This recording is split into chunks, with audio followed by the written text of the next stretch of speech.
My name is Susan McLean. I'm a professor in the English department, and in December, a book of mine was just published. It's called Selected Epigrams.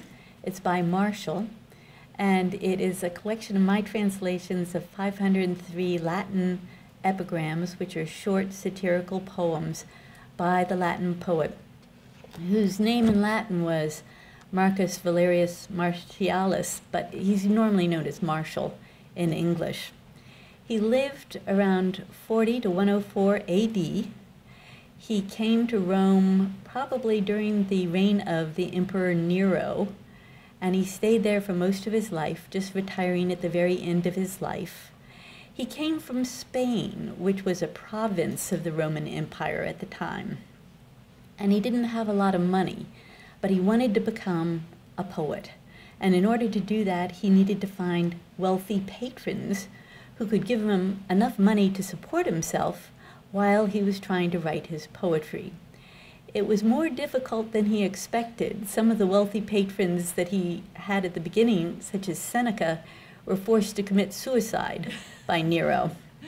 So he had to keep looking, and he eventually managed to get enough wealthy patrons that he could manage to write his poetry without having to work for a living. And he did okay, but not splendidly. He managed to make enough money to become what was considered a knight at the time. And that gave him special privileges, but it wasn't as if he was born a patrician, which would be the nobleman who really ran Rome. And so the patrons in this time would have been noble Romans who would get prestige by how many clients they supported, who would come every morning to wait on them and to ask if the patron wanted them to do anything for him. So it was a big burden on Marshall to have a lot of patrons he had to visit every morning in order to get the small amounts of money that were handed out at Saturnalia, which was their version of Christmas, birthday gifts, and invitations to banquets, or small amounts of money that were the equivalent of a basket of food, basically, from the wealthy patrons. He wrote a lot of poems, over 1,500, and so I only translated under a third of the total. But I have put together a reading of some of them. Now, I should say that he hasn't had a lot of translators, and that's partly because he's notorious for some very obscene poems that are included among his. Now, my book does include some of those. I'm not going to be reading the most obscene poems, so there will be some racy ones. He used a lot of things that were obscenities in his day, and I tried to find English equivalents, so they're obscenities now too. But those I won't be reading. I will be reading a number on various subjects like patrons and sex and eating and drinking and doctors and marriage and death and so on. So it will be a short selection of the kinds of things that Marshall wrote about. I'll start with some of his poems about patrons. As I say, he hated having to go every morning to visit all of these patrons, and it often involved long treks. So the first poem I'll read is about that. This is number 2.5. There were 12 books, so the first number is the number of the book, and the second one is the number of the poem in the book. May I fall ill if I don't yearn to see you, Decianus, night and day. But you live 2 miles off, and when I must return, the distance turns to 4 miles, not just 2. You're often out. When home, you say you're not. You need free time, your cases must be planned. I don't mind going 2 miles just to see you. It's going 4 to miss you I can't stand. Also, of course, some of the patrons were amateur poets themselves, so they would often be asking for his opinion of their poetry and telling him to be very sincere in his answer. Well, you can guess when you're financially dependent on somebody how sincere you can afford to be with those wealthy patrons. This is number 8.76. Tell me the truth, please, Marcus, you implore. Nothing could be more welcome to my ear. Whenever you recite your books or plead a client's case, you'd have me be sincere. It's hard for me to turn down your request. So, Gallicus, hear this truth, loud and clear. The truth is not what you desire to hear. In the next one, he is trying to visit a patron who has been out of town, but he keeps getting turned away and finally gives up in disgust. This is number 9.6. Since your return from Libya, 5 days straight I sought to greet you, Affer. On each try, I'm told, he's busy, he's asleep. Enough. You don't want greetings, Affer? Then goodbye. The clients usually gave little birthday gifts to their patrons on the patron's birthday in the hope that the patron would give them big gifts on their own birthdays. This is about that. It's called 9.53. I wish to give a trifling birthday gift, Quintus, which you forbid imperiously. I must obey. Let's do what both would wish, what pleases both. Let you give one to me.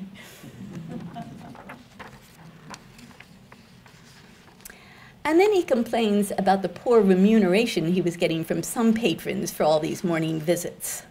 He was forced to wear a toga on the morning visits, and togas were quite expensive. So here he's complaining that he's not getting enough to pay for his toga. It's 9.100. For 3 denarii, you bid me come to pay you morning calls in formal dress, then stay beside you, walk before your litter, and call upon 10 widows, more or less.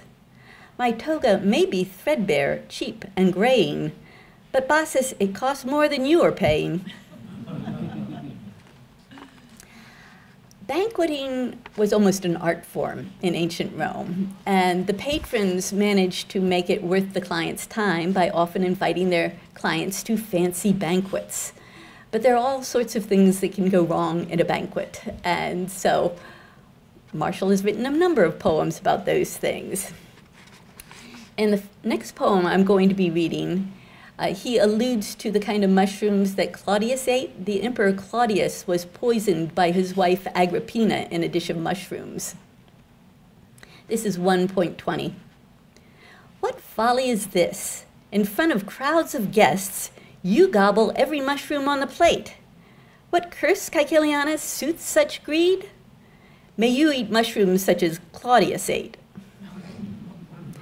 Now, I should tell you, all of these names of patrons that he's making fun of are pseudonyms. They are not the names of his real patrons. He occasionally mentions the real patrons by addressing an epigram to them, and that's a compliment to them, implying that they would share his opinion of whatever he's saying. But when he's making fun of somebody, it's always an invented somebody. It would be too dangerous for him to make fun of an actual patron. The next one, 1.28, is about people who drink a lot. Whoever thinks a Sarah stinks of last night's wine is wrong. He drinks till light begins to shine. Now, the banquets would start in the middle of the day, so this is somebody who's a really serious drinker. And in the next one, it alludes to Thyestes. Thyestes was someone who was served his own sons in a banquet by his brother. And supposedly the god Apollo was so appalled at watching a man unknowingly eat his own sons that he fled. He was the sun god at this time. So this is 3.45. Whether Apollo fled Thyestes' dinner, I can't say. Ligurianus, yours we flee. The feasts are lavish and superb, but nothing can please when you recite your poetry. I don't want turbot or mullet when we sup. I don't want mushrooms or oysters. Just shut up. So sometimes when your patron wanted to show off his own poetry, it was not a pleasure. And then there were people who had a nasty reputation for the effect of some of their dinners. This is number 4.69. You always serve such fine wine, Papillus, but rumor makes us pass it up. They say this flask has widowed you 4 times. I don't believe it, but my thirst has gone away. There was also often the case that the patrons would be drinking fine wines themselves, but serving really foul wines to their guests because the foul wines were cheaper. And so Marshall comments on that situation. 4.85. We drink from glasses, Ponticus, you from stone. So we can't see your wines unlike our own. So he's on to the patron and why the patron isn't using a see-through glass. And then there are people who were sort of professional parasites. They would go around from dinner to dinner to dinner because they were too poor to feed themselves. And this next one alludes to that. 5.47. He swears he never dines in. That's no line. If not invited, Philo doesn't dine. Another kind of thing that Marshall encountered was the patron who would keep getting up in the middle of a banquet to change to a whole new costume to show off his fancy wardrobe. So this is about that. It's number 5.79. 11 times you rose at dinner, Zoilus, to change the outfit you were dining in, so that your sweat-drenched clothing wouldn't cling or subtle drafts disturb your rested skin. Why don't I sweat at dinner as a rule? Having one outfit keeps me mighty cool. And some people, even though they had a lot of tables, would show off by, instead of using tables, having page boys bring all of the food around. Here he comments on that. It's number 7.48. Although he owns about 300 tables, Annius uses page boys in their place. The platters run right past, the dishes speed. You fine lords, keep such banquets for yourselves. A walking dinner puts me off my feed. And then there was the experience he sometimes had of being invited to a dinner where he didn't know anybody, where he felt uncomfortable. So this is 11.35. You ask 300 people I don't know, and then act astonished, fume, and moan because I won't come too when I'm invited. Fabullus, I don't like to dine alone. Another thing that some people know about ancient Rome is that people went to the public baths. Some of the public baths had separate times for the men and for the women, but others were co-ed public baths, so everybody would be in there naked together. And he wrote a number of poems about that. This is the first one, 1.23. You ask to dinner none but those you've bathed with. The baths yield all your guests. I used to brood, Kata, about why I was not invited. I know now, you disliked me in the nude. And there was a small charge to use the public baths. And so a very enterprising slave who collected the payments for using the baths clearly found a way to charge a little more in this next one, 2.52. Dacius counts his bathers well. He made Busti Spitali pay for 3. She paid. He's charging her separately for each breast, in addition to herself, because she's so busty, implying that she's taken up so much room, she ought to pay for 3. People also, if they were rich enough, had baths in their own homes, but Marshall complains sometimes that they don't heat those baths well enough. So here he's answering a request from a patron, and it's 2.78. Where to keep fish in summertime, you ask? Your so-called heated baths would suit the task. And here he's talking to a woman. This is 3.51. When I admire your face and legs and hands, you'll like me better nude, you always tease. Yet, Gala, you won't bathe with me in public. Am I the one you fear will fail to please? Now, the Romans had all kinds of attitudes about sex, that some of which were different from our own, some of which were like our own, adultery was something that was forbidden by law. And so you could get punished if you were a convicted adulteress. Men got away with adultery a lot, but women would be forced to wear a toga, which is something that women only wore if they were prostitutes. Now, the reason prostitutes were required to wear togas is so that nobody would mistake them for honorable women. So they had to wear it, but if you were a convicted adulteress, you had to wear one too. So he makes a lot of jokes about adultery, but also about incest, about prostitution, about pederasty, because of course people owned slaves. So a lot of Romans were in fact bisexual. They would be having sex not only with women, but also with slave boys. And that was perfectly accepted. We think that Martial himself was gay, because he has a lot more poems about sex with slave boys and hardly any about sex with slave girls. Now, he does have a lot about using female prostitutes, and we don't know whether that's just a stance he's adopting. He also has some in which he pretends that he's married, but we have no evidence that he was ever married. So the first one is about adultery. This is 1.74. He was your lover, Paula. It's a fact you could deny. Look, he's now your husband.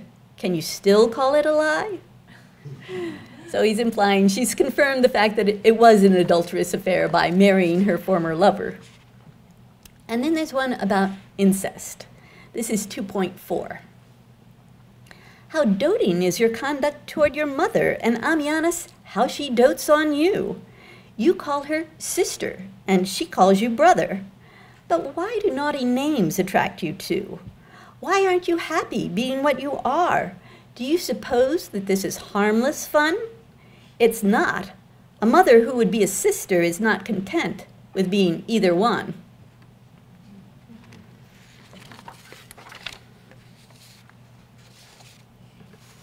And I told you that prostitutes wore togas, but so did convicted adulteresses. This is about that. This is 2.39. You give a known adulteress gowns of violet and scarlet. Give her a gift she's merited, the toga of a harlot. Sometimes when noble Romans were sent to govern provinces, they were able to make a lot of money from the local people through extortion. But usually they left their wives behind when they went on these kinds of excursions. So this is about a man who brought his wife along.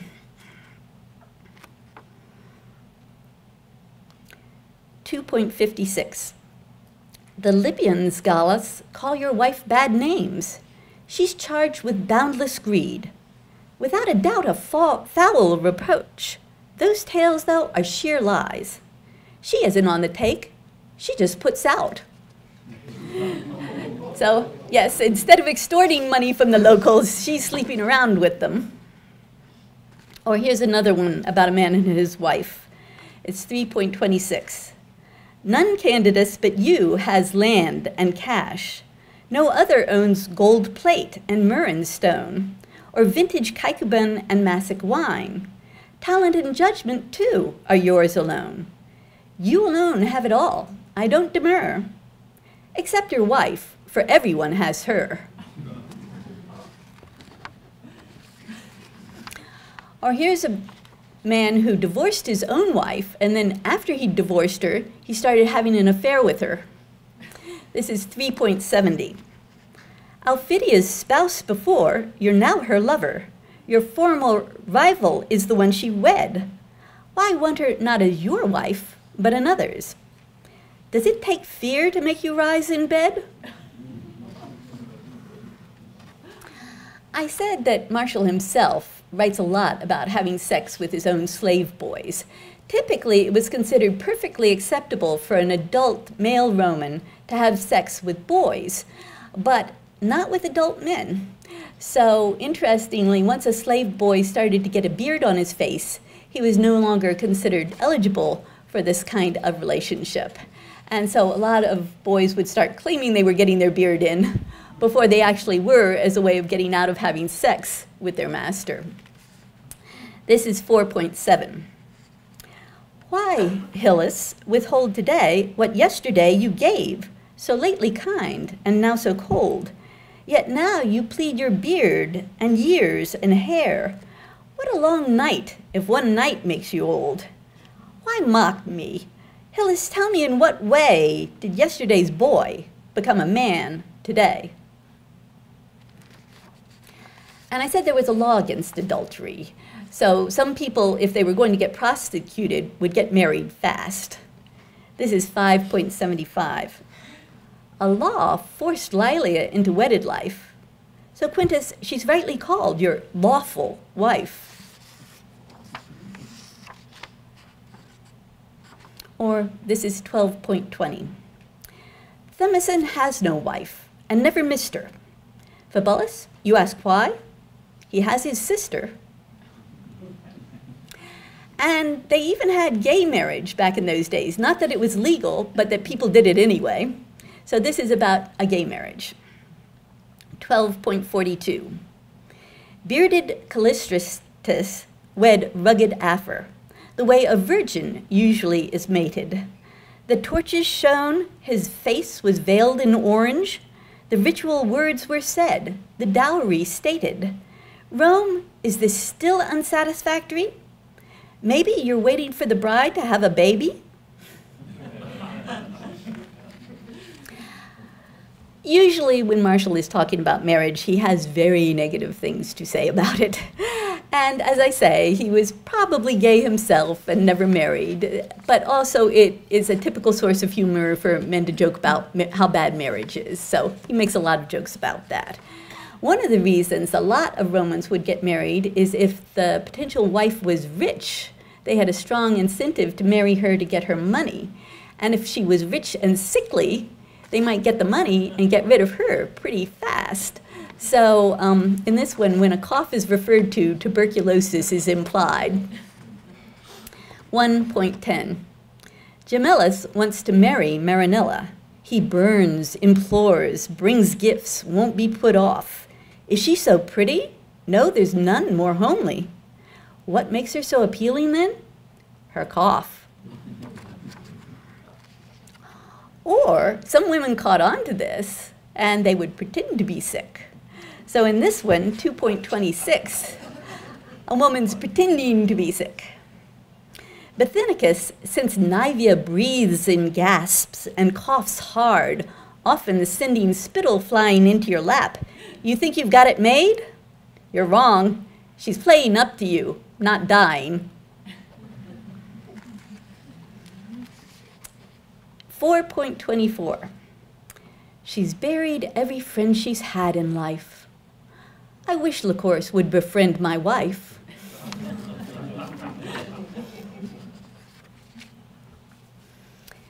He was often told that he could make a lot of money by marrying a wealthy wife, but he didn't like the idea one bit.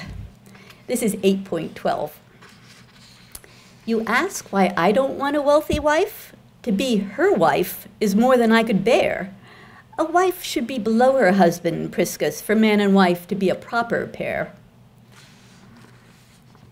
Sometimes, of course, people would not only make money off marriages, but have a suspicious number of spouses die on them, leaving them a little richer every time. So this is about that situation.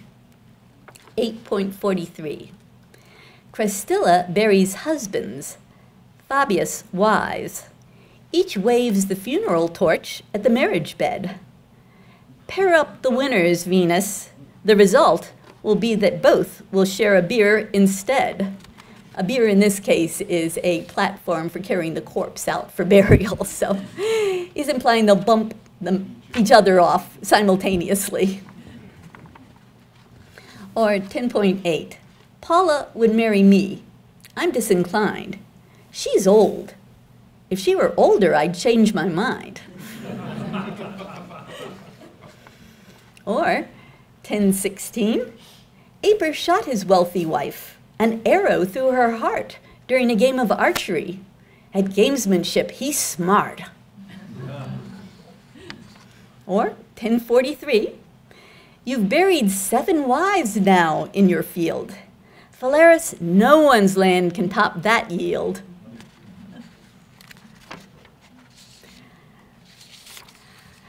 Needless to say, since Marshall's life was constantly searching for money, he writes a lot about money. Money in various forms. He's constantly getting loans from patrons, and the understanding was that when he borrowed the money, he wouldn't be expected to repay it, so a loan is a way to save face. Instead of just giving money handed to you, you pretend it's a loan. Another way to get rich is by buttering up old sick people in the hopes that they will leave you a lot of money in a legacy. So he writes about all of these kind of ways of getting money in ancient Rome. This is 2.30. I chanced to seek a loan of 20,000, which one could give away and not think twice. The man I asked, a trusted friend of old, whose strong box whips up riches in a trice, said, "Be a lawyer, you'll make piles of cash." I asked for money, Gaius, not advice. And this is 2.65.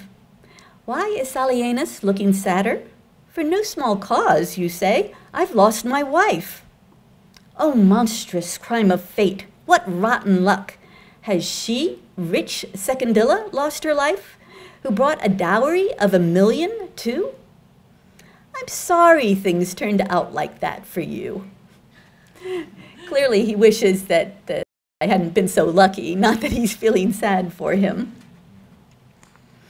Or somebody would try to borrow money and when turned down, borrow something else that was worth even more. That's what this is about. This is 4.15. Caecilianus, when you asked me lately to lend you 1 grand for a week, I said I'm broke. But now, because a friend is coming, you seek a dish and serving tools instead. Are you a fool? Am I, my friend? When I've denied you 1 grand, will I give you 5? So he thinks if he did lend the platter and the serving tools made out of silver, they would go to the local pawn shop or be sold off very quickly.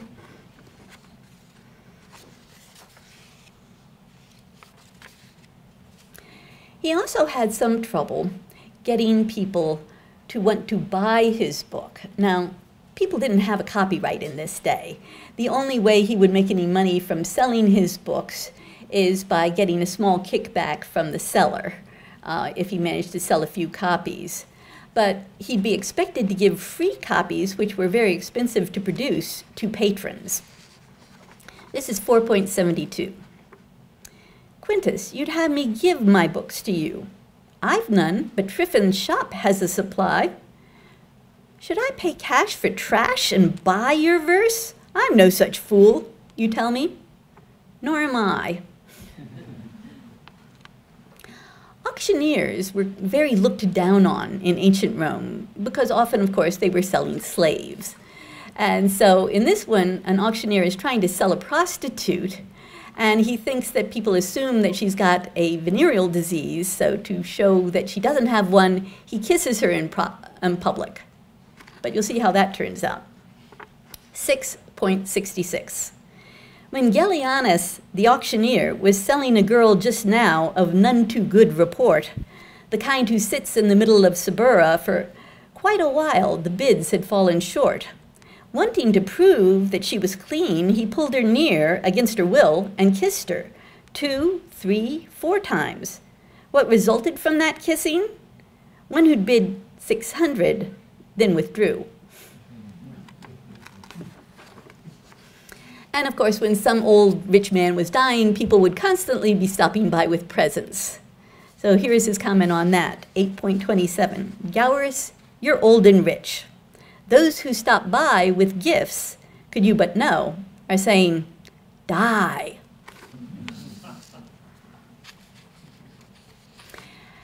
And he himself, of course, would hope for legacies from rich old men. So here is a chance where he thinks he's going to get one.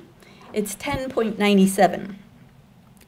As a pyre was built of flammable papyrus, the weeping wife bought myrrh and spice to strew. When undertaker, bier, and grave were ready, Numa named me his heir, and then pulled through. Or 11.67. Alive, you give me nothing, saying you'll bequeath me more. Morrow, if you're no fool, you know what I am hoping for. Or this one, 12.10.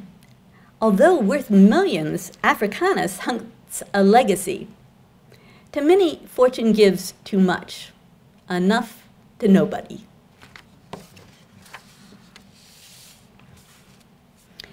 Because he was a writer, and there was no copyright in this time, it was very easy for people to plagiarize by buying a copy of his books and then reading his poems in public and claiming that they had written them. So he was pretty annoyed about this, and he wrote a number of poems in which he was protesting people claiming that his own poems were written by them. This is 1.29. Rumor reports that you recite my books in public, Videntinus, as your own. Call them mine, and I'll send you them for nothing. Buy me out if you want them yours alone. Or this one, 2.20, Paulus buys verse, which he recites as his. For if the things you buy aren't yours, what is?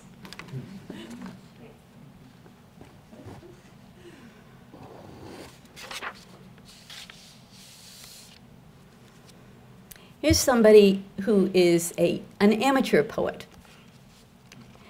8.20. You write 200 lines a day, but don't recite. Varus, you are wise, if none too bright. So he's implying that to write so much when you're so bad doesn't make any sense at all. 8.69. Visera, you admire the ancients only and praise no poets but those here no more. I beg that you will pardon me, Visera, but pleasing you is not worth dying for. He tended to look down on doctors and think that seeing a doctor was the next best thing to a death sentence. Here's 1.30. Dialis was a surgeon. He's an undertaker now, starting to practice medicine the best way he knows how. Or 9.96, Dr. Herodes took a patient's scoop for wine by stealth. When caught, he said, "You nitwit, drinking's ruining your health." So he's stealing it for the patient's own good. Here's 10.77. Maximus, nothing Carus did was naughtier than dying of fever. It, too, was unfair. Harsh, heinous fever. If you'd just been milder, he should have been saved for his physician's care. So, obviously, that's a fate worse than death, to be treated by a doctor. When people got sick, but they recovered, they had get-well gifts that all their friends were supposed to bring them. So this is about that practice. 12.56. 10 times or more a year, you're taken ill, but Polycharmus, we're the ones who suffer. Each time you rise, you ask your friend for presents. For shame, this time get sick and don't recover.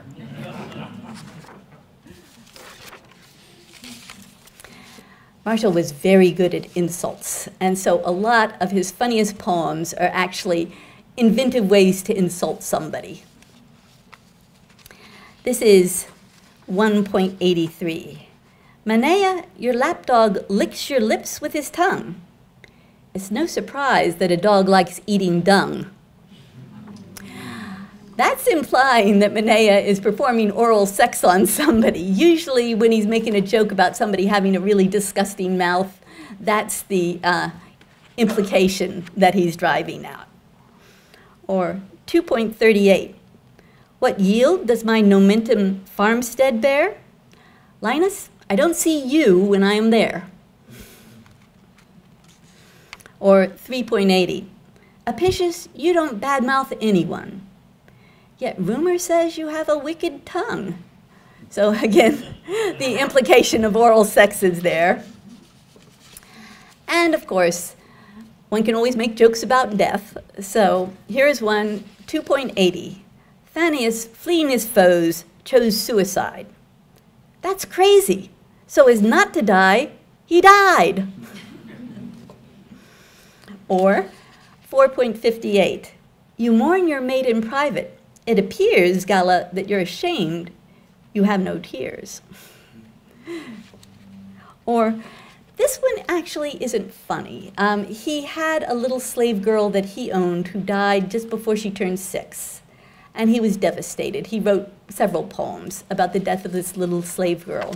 So even though he did make fun of people pretty much for a living, it doesn't mean he didn't have a heart. And this is his elegy for the little dead slave girl.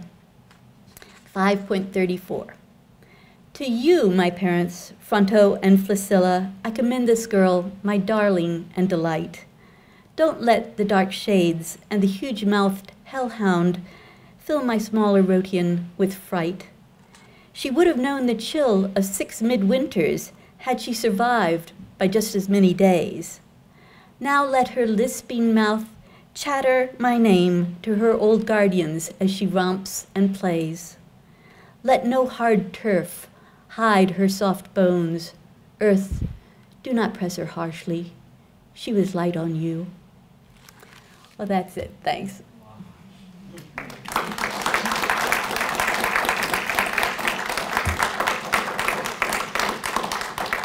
Thank you, everybody, for coming. And if anybody has any questions about this project, I'd be glad to answer it.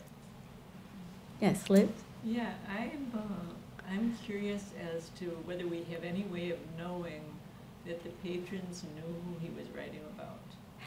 He writes about the fact that he will often get pressured by people to reveal who is that pseudonym about, and he said, I'm not telling. So he refuses ever to reveal who the real target is, and he insisted, in fact, that he was not picking on real people, because of course it would be very, very dangerous to pick on real people when he's so dependent on them for his finances. Is there anybody else who has a question? Yes, Maureen? I have 2 quick ones. One, why do you think his poems haven't been translated before? And 2, I have a question about the rhyming element. Mm-hmm. Did you try to stay authentic?